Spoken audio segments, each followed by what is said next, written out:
Donc là maintenant on se retrouve pour la partie trigonométrie géométrie, où là pour je crois ça fait 1 an ou 2, où en gros maintenant ils ont réussi à combiner les deux examens. Donc c'est assez cool. Je pense que c'est parce que la partie géométrie était assez complexe.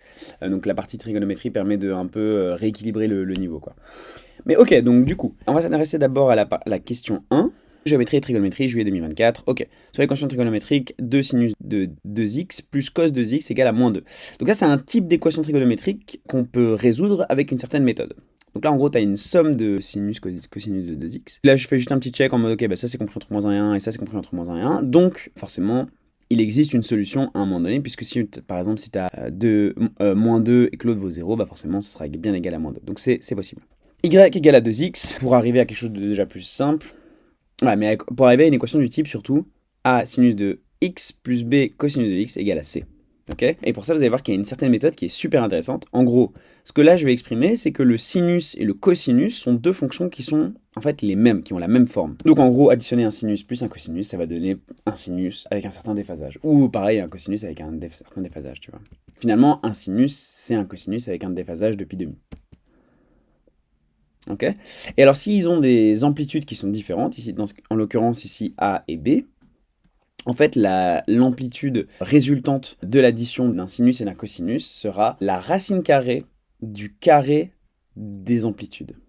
Quand les deux amplitudes sont différentes, l'amplitude résultante sera la racine carrée des carrés des amplitudes. Et donc, en fait, en gros, on peut réécrire que A sinus x plus B cosinus x, c'est égal à R. Donc le R étant la racine, fois le sinus de x, comme avant, plus un certain déphasage, alpha, où ce alpha peut être caractérisé par le sinus et son cosinus. Donc le sinus de alpha, c'est B sur R. Cosinus de alpha est égal à A sur R. Ok, et donc du coup, en gros, j'ai posé y égale à 2x, donc on se retrouve avec cette équation trigonométrique ici. Et donc là, en gros, on va réécrire ceci comme R sinus y plus alpha égale à -2. Ok, donc R, ce sera égal à racine de 5. Et sinus de alpha, ce sera simplement 1 sur racine de 5, cosinus de alpha, 2 sur racine de 5. Ok. Voilà, racine de 5 égale sinus de y plus alpha égale à 2, donc égale à -2, voilà. Et donc en gros, on se retrouve avec sinus de y plus alpha égale à -2 sur racine de 5. Alors là, ce que je vais représenter, c'est que lorsque tu as un sinus qui est égal à une certaine valeur, en fait, si on regarde bien dans le cercle trigonométrique, voilà, le sinus est là, la certaine valeur, je l'ai positionné à cet endroit-là, au niveau de l'axe, -2 sur racine de 5. Et donc ce que je veux montrer, c'est qu'il y a en fait deux angles pour lesquels cette valeur est satisfaite. Voilà, tu as un premier angle voilà, ici, et tu as aussi ce deuxième angle-là, voilà, 1 et 2. Donc l'angle 2, mettons que c'est pour un angle alpha, c'est moins alpha. Okay, si ton angle alpha il se trouve dans le premier quadrant, bah donc en fait ça c'est alpha, et donc tu peux avoir moins alpha okay, qui se trouve dans le quatrième quadrant. Et pour l'angle 1, en fait c'est pi plus alpha. Donc en fait, c'est le même, on parle du même alpha que pour l'angle 2, sauf que pour l'angle 2, c'était moins alpha. Et pour l'angle 1, ce sera pi, donc tu fais un demi-tour complet, plus alpha. Voilà, et là, pi plus alpha. Ok. Et donc en fait, ce sinus de y plus alpha, c'est pareil que si on fait y plus alpha égale à, donc, moins arcsine de 2 sur racine de 5. Donc dans ce cas-ci, si tu veux, notre alpha, ça va être 2 racines de 5. Et donc là, en gros, quand tu passes la partie négative, ça va être moins arcsine de alpha, de 2 racines de 5, plus de capi, parce que voilà, c'est lui, mais évidemment c'est plus de capi, donc tu peux tourner tous les tours, tous les multiples de cet angle marche. Et là, l'angle 1, c'est y plus alpha, donc pi plus arcsine de racine de 5. De 2 sur racine de 5, pardon. Plus de capi. Ok, K appartenant évidemment aux entiers. Et donc, là, je remplace simplement le alpha par arcsine de 1 sur racine de 5. Alors, je me posais la question, pourquoi est-ce qu'on ne va pas écrire plus de capi? Simplement ici, parce qu'on regarde un déphasage. Ok, donc le déphasage, c'est une phase, donc c'est un décalage, si tu veux, entre nos deux fonctions. Donc, pas besoin d'un plus de capi. On ne regarde pas des solutions, si tu veux. On regarde juste une translation. Voilà. Ok, donc là, on a y égale à moins arcsine de 2 sur racine de 5, moins le alpha, donc moins arcsine de 1 sur racine de 5, plus de capi. On avait pi plus arcsine de 2 sur racine de 5. On a passé le alpha de l'autre côté, donc on retrouve avec arcsine de 1 sur racine de 5, de nouveau plus de capi, k appartenant aux entiers. Or, x égale à y demi, donc x, donc on divise tout par 2, moins demi, arcsine de 2 sur racine de 5, moins 1 demi, arcsine de 1 sur racine de 5, plus capi. Ok, et pareil, pi demi plus, voilà.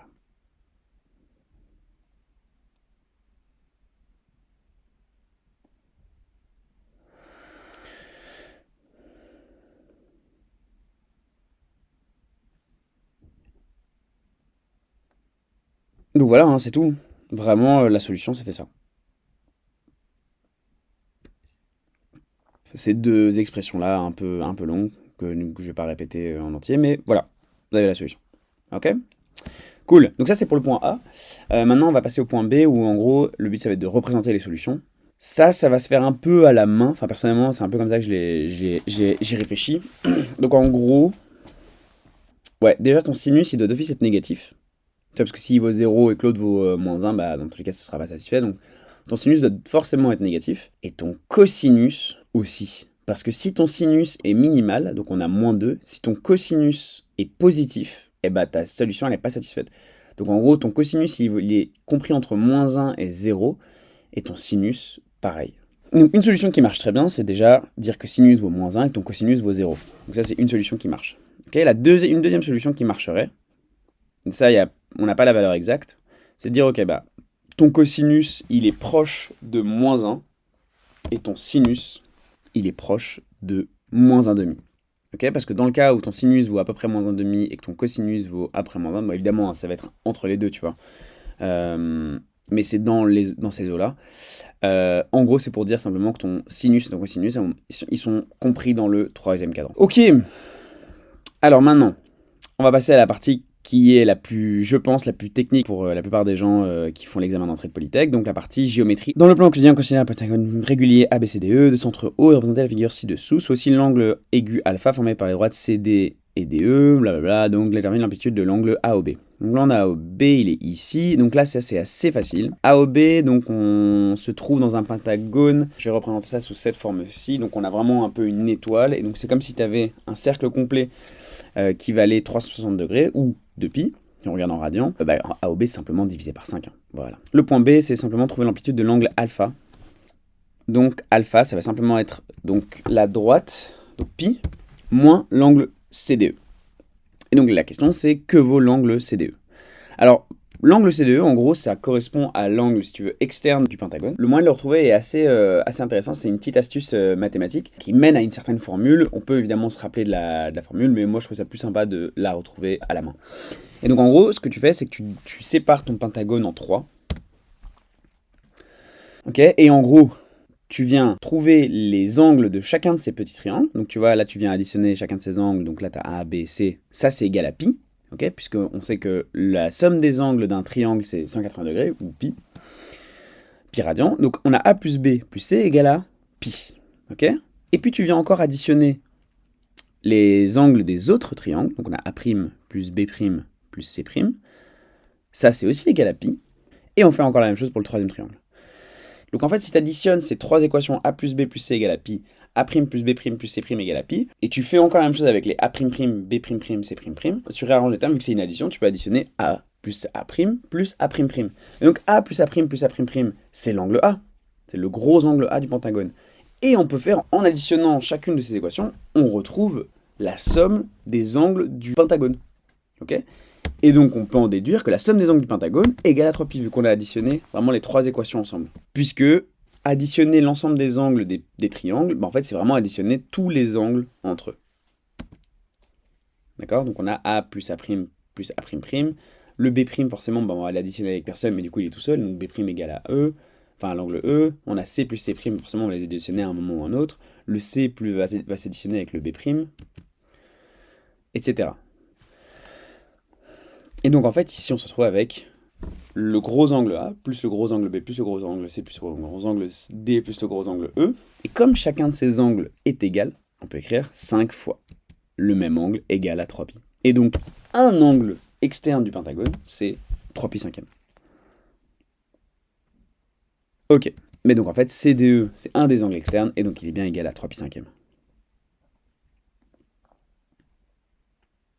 Et donc alpha égale à 2π cinquième. Ok, donc là maintenant, on va résoudre les solutions, on va trouver les solutions réelles de l'équation trigonométrique cos de x plus cos de x égale à moins 1,5. Donc là, on va utiliser Carnot, parce qu'en gros, cos de x plus cos de 2x, alors on peut pas les additionner directement ensemble, donc par contre, grâce à Carnot, on peut remplacer le cos de 2x par un cos de x, mais qui sera au carré. Donc ça va ressembler à un polynôme du second degré. Cos de x plus 2 cos carré de x moins 1 égale à moins 1 demi. Tac, et donc en gros, si on réarrange un peu les termes, on se retrouve avec cos plus cos de x moins demi, voilà, égale à 0. Et donc en fait, si on pose maintenant t égale à cos x, on peut simplement utiliser delta. Ah oui, là, je fais x2 pour enlever le moins 1 demi, parce qu'il m'embête un peu. On réécrit l'équation de cette façon-là. Delta. Donc t égale à moins 2, plus ou moins 2 racine de 5, sur 2 fois 4. Tac, on simplifie tout. Et donc on se retrouve avec moins 1 plus racine de 5 divisé par 4, moins 1 moins racine de 5 divisé par 4. Et ça, on se rappelle que t, c'est cos de x. Voilà. Et il faut bien se dire de nouveau, comme à chaque fois quand on résout une équation trigonométrique, c'est que pour chaque valeur du sinus ou d'un cosinus, en fait, tu as deux angles associés, d'accord? Donc tu vois, là, tu as un cosinus, donc on va avoir voilà, un cosinus qui sera ici, donc ça c'est la partie positive, et tu vois que tu as deux angles, tu as un angle qui va en haut et un angle qui va en bas. A', B'. Je sais pas pourquoi je les appelle comme ça. C'est le premier angle, c'est le deuxième angle, ok? Et donc, ces deux angles-là sont, si tu supposes que l'angle en haut c'est alpha, l'angle en dessous c'est moins alpha, simplement. Complémentaire, je pense. Et pour la deuxième valeur que j'ai pris ici, ça correspond au cosinus qui sera négatif, donc moins 1 moins racine de 5 divisé par 4. De nouveau, on a deux angles encore associés. Et donc pour le premier, moins plus racine de 5 divisé par 4, plus ou moins... Ah oui, donc c'est ça. Donc comme je disais, si ça c'est alpha, ça sera moins alpha, donc on prend en compte ces deux valeurs-là, plus ou moins. Et là, on passe le cos de l'autre côté, donc ça devient arcos de moins 1 plus racine de 5 divisé par 4. Voilà, moins la partie négative. Ok. Plus, évidemment, 2 capi. Ok, et ici, pareil, plus ou moins arcos de moins 1 moins racine de 5 divisé par 4, plus 2 capi. K appartenant aux entiers. Tout simplement. Ok, utilisez point précédent pour démontrer soigneusement que cos de pi cinquième égale à racine de 5 moins 1 quart. Donc d'abord, commencez par calculer bêta. Alors, pour trouver bêta, déjà, on va représenter un peu ce triangle ABE qu'on a, avec la ligne. Donc, ce qui est intéressant, pourquoi? Parce que comme ça, on peut de nouveau utiliser la propriété que bêta, c'est pi moins, tu vois, l'angle ici. Voilà, donc ça, c'est l'angle, le petit angle E. Donc, on sait que E plus bêta égale à pi. Donc, bêta égale à pi moins E. Or, ce qu'on sait, c'est que ABE, c'est un triangle isocèle. Donc, A plus B, c'est un triangle aussi de manière générale. Donc, forcément, la somme des angles égale à pi. Et on sait que B égale à E. L'angle B égale à E. Donc, forcément, vu que les deux côtés en haut sont les mêmes, vu que on regarde dans le pentagone, donc forcément les deux côtés sont les mêmes, et en bas, on a la base, tu vois, on la connaît pas. Pi, et on connaît A. Ok, vu que c'est un angle externe. A égale à 3 pi cinquième. Ok? Donc en fait, on passe de l'autre côté, et E égale à pi cinquième. Ok?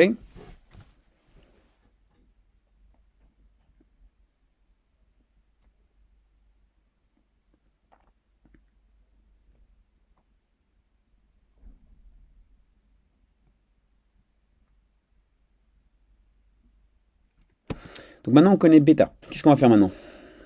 Alors, étant donné qu'ils nous ont conseillé de trouver bêta, a priori, c'est qu'on va en avoir besoin. Donc, il faut vraiment se concentrer dans cette zone-là, tu vois, du pentagone, où il y a le bêta, tu vois. Et donc, qu'est-ce qu'on peut utiliser comme information? C'est en fait, par exemple, la chose à laquelle j'ai pensé, c'est de créer un nouveau triangle ici, tu vois. Tu veux créer un nouveau triangle ici pour un peu utiliser des propriétés là-dedans. Donc par exemple, ça peut être Pythagore généralisé ou Al-Kashi. Tu pourras peut-être utiliser, tu vois, comme tu auras un grand triangle, tu pourras peut-être couper en deux et créer deux triangles rectangles. On demande d'utiliser bêta, donc ça veut dire qu'il y a un truc à faire là-dedans. Et le truc classique, c'est de créer des nouveaux triangles. Puisqu'on peut facilement utiliser des formules dans les triangles. Et donc, un truc un peu smart à utiliser, c'est utiliser le fait que, donc on crée un nouveau triangle, dont le côté horizontal ici est précisément égal au côté ici. Donc en fait, si ton côté ici vaut C, le côté ici vaudra aussi C. Donc ça crée un nouveau triangle isocèle. Avec une longueur D ici.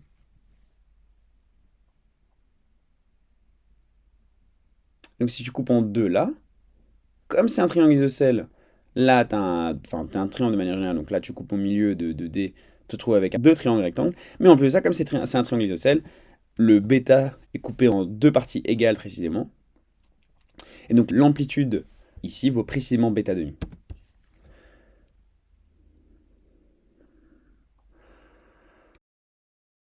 Et donc là, qu'est-ce qu'on peut utiliser? Bah c'est Socatoire. Vu qu'on a deux triangles rectangles. Donc la sinus de bêta demi égale à d demi sur c. Ok, donc d sur 2c, donc d égale à 2c sinus de bêta demi. Alors là, on peut se dire, ok, bah pourquoi est-ce que tu fais ça? Il n'y a pas vraiment de raison. Écoute, il faut, il faut essayer. Si ton but c'est de montrer que tu cherches le cos de 2 pi cinquième, comme ton bêta vaut 4 pi cinquième, forcément tu as ton bêta demi qui vaudra 2 pi cinquième, tu vois. Donc en fait, c'est une manière d'intégrer ce qu'on cherche à démontrer dans nos formules. Donc pourquoi est-ce que j'ai utilisé ça? C'est justement pour un peu faire apparaître naturellement ce 2 pi cinquième. Bon, tu vois bien évidemment que là c'est un sinus, mais le problème avec le cosinus, enfin on aurait un peu du mal à l'apporter parce qu'on ne connaîtrait pas ce qui permet de couper en deux le d. Et maintenant, ce que je vais utiliser, c'est Al-Kashi. Donc en fait, Al-Kashi nous permet d'écrire que d carré égale à c carré plus c carré. Mais d'ailleurs, j'ai utilisé sinus de bêta demi, mais on va pouvoir le transformer à un moment. Et justement, dans Al-Kashi, on utilise le cos de bêta. Donc on a d carré égale à c carré plus c carré moins 2c carré cos bêta. Et donc là, on va les carrés, on les met ensemble. Et en fait, le d qu'on a dans le Al-Kashi, on ne le connaît pas, mais on le connaît grâce au sinus qu'on a trouvé juste avant. Et donc voilà, c'est ce qu'on fait directement. On remplace le d dans Al-Kashi. On met en évidence le 2c carré, les c carrés se simplifient. La réponse à la fin sera indépendante de c carré. Le 2 est simplifié. 2 sinus carré de bêta demi fois 1 moins cos bêta.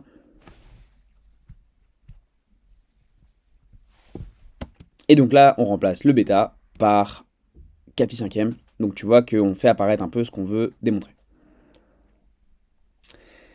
Et donc là, ça va être la partie intéressante.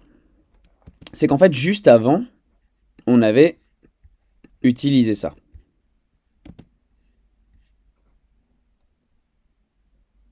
Donc on a utilisé ça, et en fait, à partir de ça, on avait trouvé des solutions. Okay, mais on ne sait pas si x égale à 2 pi cinquième fait partie de la solution. Donc ce qu'on va faire, c'est supposer que ça fait partie de la solution, et si on arrive à ce qu'on avait trouvé au point C, donc qui est égal à justement racine de 5 moins 1 quart, c'est que c'est vrai. Et si ça n'arrive pas à ça, bah c'est qu'a priori, c'était pas bon. Et encore mieux que ça, c'est même pas qu'on va arriver à racine de 5 moins 1 sur 4, c'est qu'on arrive à une expression de la forme, donc avec les 4 cos carré x plus 2 cos x moins 1. Si on arrive à partir de ce qu'on a trouvé à arriver à ça, avec du coup x égale à 2 pi cinquième, alors on trouvera bien les mêmes solutions. Et donc l'hypothèse qu'on aura fait aura été correcte. Si on n'arrive pas à ça, bah, c'est que l'hypothèse qu'on a fait est pas correcte, et que du coup x égale à 2 pi cinquième ne fait pas partie des solutions du point C. Ah oui, et aussi évidemment, je remplace le sinus carré de 2 pi cinquième par 1 moins cos carré de 2 pi cinquième pour évidemment faire apparaître le cos de 2 pi cinquième là-dedans. Ok, donc on a cette expression-ci, donc là on développe, on distribue, machin. Et en fait, qu'est-ce qu'on voit? C'est précisément l'équation du point C. Ok, au point C, on avait 4 cos carré de x plus 2 cos x moins 1 égale à 0. Donc on arrivait à nos deux solutions. Et en fait, là, si on fait le delta, on va trouver exactement la même chose. On va avoir moins 1 moins racine de 5 plus 4, sur 4, pardon, et moins 1 plus racine de 5 divisé par 4. Or, 2 pi cinquième appartient au Q1. Tu vois, 2 pi cinquième, il est ici. Donc, forcément, ton cosinus, il va nécessairement positif. Et donc, on prend bien moins 1 plus racine de 5 sur 4. Et donc, on a bien résolu le point D. Ok, un peu technique, hein, celui-là. Ouais, tu sais. Courage. Ok, donc si OA égale à 1, quelle est la longueur C d'un côté du pentagone? Donc, OA, évidemment, on part du centre, on arrive au point A. On sait que le C, ici, il est ici. Ici, on a un... Alors, je ne l'ai pas très bien représenté, hein, mais déjà, on connaît l'angle au milieu. Et en plus de ça, on sait que le OA, c'est pareil que OE. Voilà. Et donc, en fait, on peut utiliser directement Al-Kashi. Enfin, c'est le truc un peu simple où on voit qu'il y a à la fois un angle, à la fois un côté, à la fois machin. Donc, le C carré, tu vois, on le met à gauche de l'équation. On a OA carré plus OE carré moins 2OA fois OE fois cos de 2 pi cinquième. Cos de pi cinquième, on le connaît. On a montré que c'était égal à racine de 5 moins 1 sur 4. On connaît tout là-dedans, en fait. Voilà. On remplace tout ça. Cos de pi cinquième, je vais le faire plus tard. Cos de pi cinquième. Voilà. Évidemment, c'est Ce ne sera pas plus ou moins, ce sera juste plus parce que c ne peut pas être négatif. Et cos de pi cinquième, comme on a dit, racine de 5 moins 1 sur 4.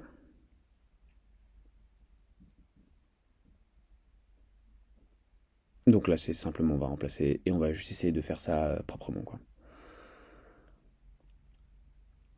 Et voilà, racine de 5 moins racine de 5 divisé par 2. Ok? Ok, et donc là maintenant on va faire le dernier point. Donc si on considère le cercle C de centre O et passant par A, ainsi que la droite D' passant par O et perpendiculaire au diamètre du cercle issu de A, soit F un point de D' à égale distance de O et du cercle, soit enfin G le point de D' intérieur au 10 délimité par C tel que FA égale à FG en supposant que, encore que O égale à 1 détermine la distance AG. Donc en fait là en gros j'ai retracé ça comme ça. La droite D', voilà, la verticale ici. Alors, voilà, qu'est-ce que je vais faire? C'est qu'en fait, comme tu vois que tu as une droite ici, tu as une droite ici, ils sont perpendiculaires, et tu vois qu'on est vraiment au central, c'est un peu un indice pour dire, en gros, trace un axe X et un axe Y. Ok. En plus de ça, on te parle de distance un peu, tu vois. Et donc, c'est un indice pour définir que un système d'axes pour derrière établir des coordonnées, des points, et derrière pouvoir déterminer des distances. Donc, il faut vraiment un peu parfois jouer sur ces indices-là, hein. Ils sont pas forcément dits, mais c'est souvent des indices. Donc ton point A ici c'est 0,1, puisque on avait dit que OA est égal à 1. Et on cherche AG évidemment. XG on ne connaît pas. En fait finalement, si on définit les coordonnées du point G, bah évidemment on ne connaît pas XG. On connaît F égale à 1,5, puisqu'on sait que c'est entre O et le cercle. Et on sait que FA égale à FG. Donc en gros, on va déterminer les distances FA égale à FG. Tu vois, en gros, on définit les vecteurs FG et FA et on prend les normes. Tac, racine. Donc là, qu'est-ce qu'on voit? Bah ça vaut racine de 5 quarts, je crois, à gauche. Et là, on voit que le carré se simplifie avec la racine, mais attention, racine de quelque chose au carré, c'est la valeur absolue. Ok. Donc en fait, c'est valeur absolue de xg moins 1,5. Donc voilà, je rappelle la définition de la valeur absolue. Xg est négatif. Donc tu as un truc négatif moins 1,5. Donc ça veut dire que l'intérieur de la valeur absolue est nécessairement négatif. Et donc comme c'est négatif, sur base de la définition de la valeur absolue, l'intérieur de la valeur absolue est négatif, donc ce sera moins la valeur absolue. Parce qu'il faut que la valeur absolue à la fin soit positive. Donc quelque chose de négatif, moins 1,5, c'est négatif. Donc l'intérieur de la valeur absolue est négatif. Donc valeur absolue d'un truc négatif, ça va forcément être positif. Donc pour que ce soit positif, il faut mettre un moins devant xg moins 1,5. Donc on a racine de 5,5. Attention, parce que si tu mets pas ce moins, tu respectes pas la définition de la valeur absolue.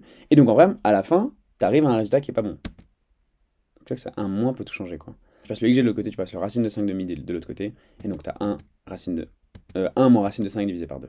Donc ça, c'est ton xg. Mais tu n'as pas encore calculé ton ag.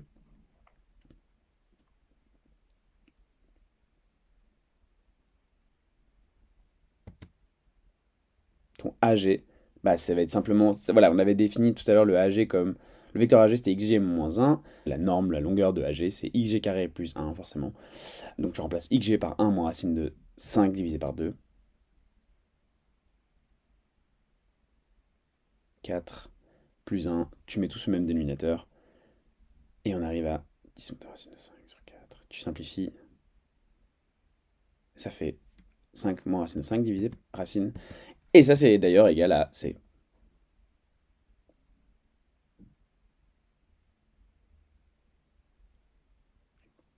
Et voilà. Ok, ben donc maintenant la dernière question de la partie géométrie de l'examen. Dans l'espace cartésien muni d'un repère orthonormé OX, Y, Z, dans la droite D' admettant les équations cartésiennes, celle-ci, et les points P, déterminer les composantes de deux vecteurs indépendants normaux à D'. Donc voilà, on a une droite. Alors là, ce que j'essaie d'exprimer, c'est qu'en fait, une droite correspond à l'intersection de deux plans. Donc ça, normalement, vous avez dû voir en secondaire. Donc tu prends un plan, tu prends un autre plan, les deux se coupent, et en fait, tu vois bien que quand tu as deux plans qui se coupent, ça donne une droite. Ok? Donc tu vois bien qu'en fait, là, x plus 2y plus 3z égale à 1, ça c'est un plan, ça c'est un autre plan. Et chacun de ces plans est caractérisé par un vecteur qui est normal à ce plan. Ok? Et le vecteur normal au plan correspond au coefficient devant chacune des variables du plan. Donc pour le plan x plus 2y plus 3z égale à 1, le vecteur normal au plan, donc le vecteur qui est orthogonal au plan, c'est 1, 2, 3. pour le premier. Et pour le deuxième, bah du coup, tu vois que tu n'as pas de composante devant y, en gros, c'est 0y. Enfin, tu n'as même pas de y, donc c'est 0 fois y. Et donc, tu vois que tu n'as rien devant le x, donc c'est 1, 0, moins 1. Voilà. Et d'ailleurs, c'est bien deux vecteurs indépendants à D', puisque c'est pas un vecteur qui correspond au vecteur directeur de D'. Là, je représente simplement les deux plans avec, voilà, une correspond à l'intersection, et là, je vais juste représenter les deux vecteurs normaux. 1, 2, 3, et 1, 0, moins 1. Ok. Alors, le point B, c'est pour déterminer les composantes d'un vecteur directeur de D'. Alors ça, on va utiliser ce qu'on appelle le produit vectoriel. Donc tu vois, si on a deux vecteurs normaux, le produit vectoriel de n1 avec n2, donc des deux vecteurs normaux, va donner un vecteur qui sera orthogonal aux deux, au plan défini par les deux. Et donc tu vois que le vecteur directeur de D' va se donner par le produit vectoriel de n1 avec n2. Ouais, ce que je dis, là, c'est juste que vecteur D' sera perpendiculaire à n1 et n2. Donc au plan, si tu veux, défini par n1 et n2. Ok ? Produit vectoriel, n1 croix n2. Alors le produit vectoriel, ça va être le calcul d'un déterminant avec les composantes, donc les vecteurs unitaires de chacun des axes, x, y, z en haut. Donc ça peut être aussi i, j, k, selon vos préférences. Et donc on va mettre dans la deuxième ligne 1, 2, 3, donc les composantes du premier vecteur normal. Et pour la dernière ligne, on va mettre les composantes du deuxième vecteur normal, donc 1, 0, moins 1. Tac, donc c'est un déterminant, donc on met évidemment les barres parallèles. Donc là, on va commencer par un x, tac, tac, on barre les lignes, on barre les colonnes, et donc on se retrouve avec un sous-déterminant 2, 3, 0, moins 1, et donc en fait, en gros, on fait des calculs comme ça, diagonaux, donc 2 fois moins 1, moins 0 fois 3, donc moins 0. Le 1y se trouve dans une position où on met un moins devant, un x et un z non, et donc évidemment, on va calculer le long de la ligne comme ça, qui est les vecteurs unitaires, comme je disais. Donc voilà, de nouveau, on sélectionne un y, on barre la colonne, on barre la ligne, on se trouve avec un sous-déterminant 1, 3, 1, moins 1, et donc on a 1 fois moins 1, moins 1 fois 3. Et pour le 1z, on sélectionne le 1z, on barre la colonne, on barre la ligne, et on se trouve avec un sous-déterminant 1, 2, 1, 0.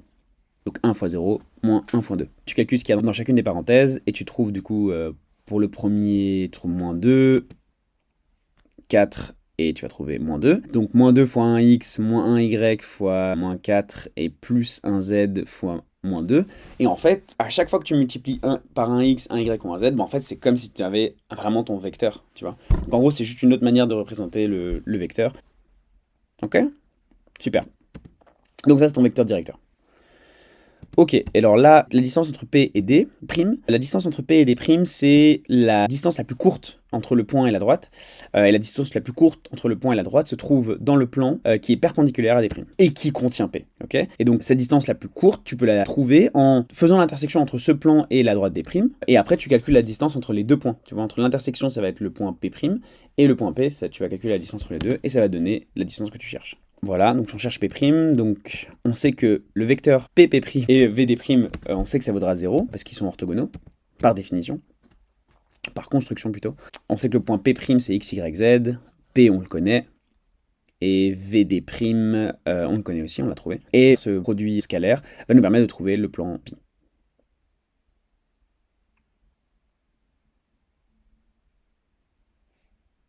Ok, donc voilà, PP', ça on le trouve directement, vu que P' c'est x, y, z et P c'est 2, 1, moins 1. VD', on le connaît. Tac, on fait notre produit scalaire, donc on vient multiplier composante par composante et les additionner à la fin. On sait que c'est égal à 0. Et voilà. Là, on a notre plan qui est orthogonal à D'. D'ailleurs, on le voit bien que le vecteur normal correspond bien, si on regarde l'équation juste d'avant, correspond bien à VD'. Et en plus de ça, il contient P. Et on peut le vérifier d'ailleurs si tu remplaces les coordonnées du point P dans le plan moins x plus 2y moins z moins 1, tu retrouves bien 0 égale à 0. Ok ? Et donc, ce qu'on va faire maintenant pour trouver les coordonnées du point P', on va résoudre ce système-là. Voilà, ligne 1 moins ligne 2. Je vais pas faire trop de commentaires, je vais juste un peu laisser passer les images. Ligne 1 moins ligne 2, donc ça donne une nouvelle ligne 1', enfin qu'on va appeler ligne de prime d'ailleurs. Donc tu vois les x sont barrés, il reste 2y, et on a 3z moins z, donc forcément ça fait 4z. 1 moins 2 ça fait moins 2. 1 moins 3 pardon, c'est moins 2. Ligne 3 plus ligne 2 pour pareil de nouveau simplifier les x. Donc en premier on a simplifié les x, maintenant on va simplifier les y, et il va nous rester les z. Z vaut moins 1. Tu remplaces dans les autres équations. tu trouves ici y, qui vaudra z plus 2, donc 1. Et enfin, tu remplaces dans la ligne 2 de base, où on avait du coup x moins z égale à 3, donc x égale à 3 plus z, x égale à 2. Ok? Et ça, c'est les composantes, en fait, de P'. Et d'ailleurs, je fais un truc, mais au final, on aurait pu le voir directement, c'est que tu vois que P' se trouve précisément en P. En fait, l'intersection entre le plan et la droite se fait en P, et donc la distance entre les deux vaut 0.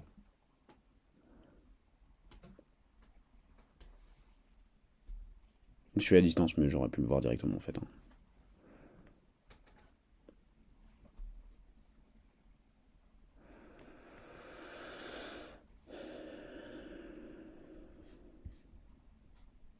Ok, maintenant, à la question D, donc déterminer les coordonnées du projeté orthogonal h de Q sur D'. Donc, projeté h de Q sur D', donc ça ressemble à ça. Et donc là, la formule, elle est classique, ça il faut la connaître. C'est que PH égale à donc le produit scalaire entre VD' et PQ. Donc entre VD', c'est le vecteur qui se trouve ici, donc sur la droite D', et PQ. Ok. Ça va te donner un nombre, et que du coup, tu dois multiplier par VD' encore, pour donc vraiment projeter ce nombre sur VD', et tu dois rediviser par la norme au carré de VD'. Donc là, PH c'est H moins P, donc en gros, comme on cherche le H, bah, du coup tu passes le P de l'autre côté, P étant égal, enfin étant un point quoi. Ok. Donc on a H égale à 2, 1, 1, 1 moins 1, donc ça c'est le point P. Là c'est le vecteur VD'. PQ, on connaît Q, donc on peut trouver PQ facilement. VD', on le connaît.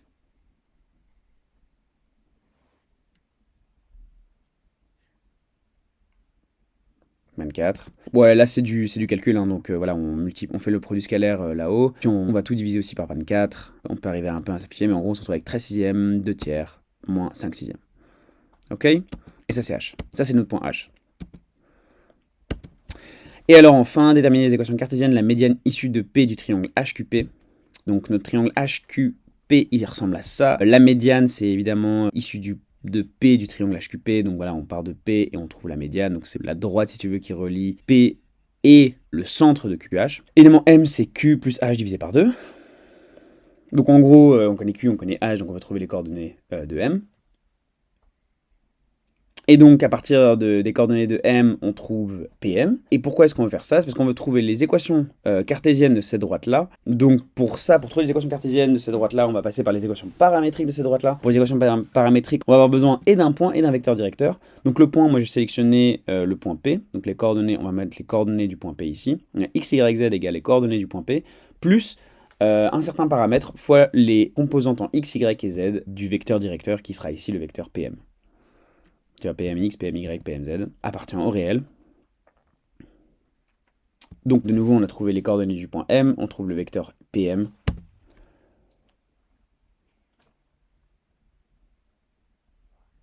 Et pour trouver les équations cartésiennes, qu'est-ce qu'on va faire? On va simplement isoler notre lambda. Donc on va essayer le but c'est d'enlever le lambda. Donc on va dire que x moins xp c'est égal à lambda fois PMX. Et du coup on va diviser par PMX pour trouver x moins xp divisé par PMX, ça c'est égal à lambda. Mais donc on fait ça pour chacune des équations. Et donc en fait on peut égaliser x moins xp divisé par PMX égal à y moins yp divisé par PMY égal à z moins zp divisé par PMZ. Donc on trouve que M, 31 douzièmes, 4 tiers, 1 douzième. PM, on le calcule. Je me suis amusé à le faire de tête, mais voilà. Et donc, on se retrouve avec x moins xp, donc voilà, on a les composantes du point P là-haut, divisé par 7 douzièmes, égale à y moins 1, divisé par 1 tiers, égale à z plus 1, puisque c'est moins 1, divisé par 13 douzièmes. Et voilà, nos équations cartésiennes de la droite qui passent de P à M, donc de la médiane. Quoi. Ok? Cool, et voilà, on a fini. Donc ça, c'était la partie géométrie, trigonométrie. J'espère que ça vous a aidé, j'espère que c'est plus clair pour vous. Voilà, et on a fini d'ailleurs, si vous regardez dans l'ordre, on a fini la partie, l'examen de juillet 2024. Voilà, bon courage pour vos études, et on se voit bientôt, j'espère. Ciao!